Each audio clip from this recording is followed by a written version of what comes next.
ಚಂಡಮಾರುತದಿಂದ 100ಕ್ಕೂ ಹೆಚ್ಚು ಜನರಿಗೆ ಗಾಯ. ಚಂಡಮಾರುತದಿಂದ ಹಾನಿಯಾದ ಸ್ಥಳಕ್ಕೆ ಸಿಎಂ ಭೇಟಿ. ಅಪಾರ ಪ್ರಮಾಣದಲ್ಲಿ ಆಸ್ತಿ ಪಾಸ್ತಿಗಳಿಗೆ ಹಾನಿ.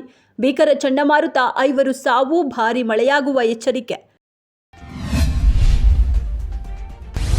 16 ವರ್ಷದಿಂದ ಆರ್ಸಿಬಿ ಕಪ್ ಗೆಲ್ಲಲಿಲ್ಲ. ದಿಕ್ಕೆ ತೋಚದಂತಾಗಿದೆ ಕ್ಯಾಪ್ಟನ್ ಡುಪ್ಲೆಸಿ ಕಥೆ. 3 ಪಂದ್ಯಗಳಲ್ಲಿ 2ರಲ್ಲಿ ಸೋತಿರುವ ಆರ್ಸಿಬಿ ತಮ್ಮ ಪಕ್ಷದ ಗೆಲುವಿಗಾಗಿ ಕ್ಯಾಂಪೇನ್ ಮಾಡ್ತಿರುವ ನಾಯಕರು. ಬೆಂಗಾವಲು ವಾಹನದ ಮೇಲೆ ದಾಳಿ, ಒಡೆದು ಹೋದ ಗ್ಲಾಸ್.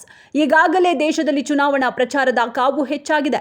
ಸಚಿವರ ಬೆಂಗಾವಲು ವಾಹನದ ಮೇಲೆ ದುಷ್ಕರ್ಮಿಗಳು ದಾಳಿ. ಲೋಕಸಭೆ ಚುನಾವಣೆಗೆ ಮೊದಲ ಬಾರಿಗೆ ಜಾರಿಗೆ ಬರಲಿದೆ ಹೊಸ ಪ್ಲಾನ್. ಮತದಾರರ ಮನಸ್ಸು ಗೆಲ್ಲೋದಕ್ಕೆ ಚುನಾವಣಾ ಆಯೋಗದ ಹೊಸ ತಂತ್ರ. ಚುನಾವಣಾ ಆಯೋಗದ ಹೊಸ ಡಿಜಿಟಲ್ ಅಸ್ತ್ರ ವರ್ಕ್ ಆಗೋದು ಪಕ್ಕಾ.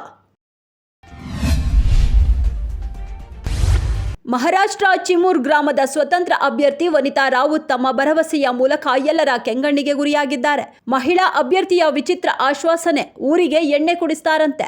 ಪ್ರತಿ ಹಳ್ಳಿಯಲ್ಲಿ ಬಾರ್ ತೆರೆಯುವುದಾಗಿ ಆಶ್ವಾಸನೆ ನೀಡಿದ ಅಭ್ಯರ್ಥಿ, ಪಡಿತರ ವ್ಯವಸ್ಥೆ ಮೂಲಕ ಮದ್ಯವನ್ನು ನೀಡುವುದಾಗಿ ಭರವಸೆ.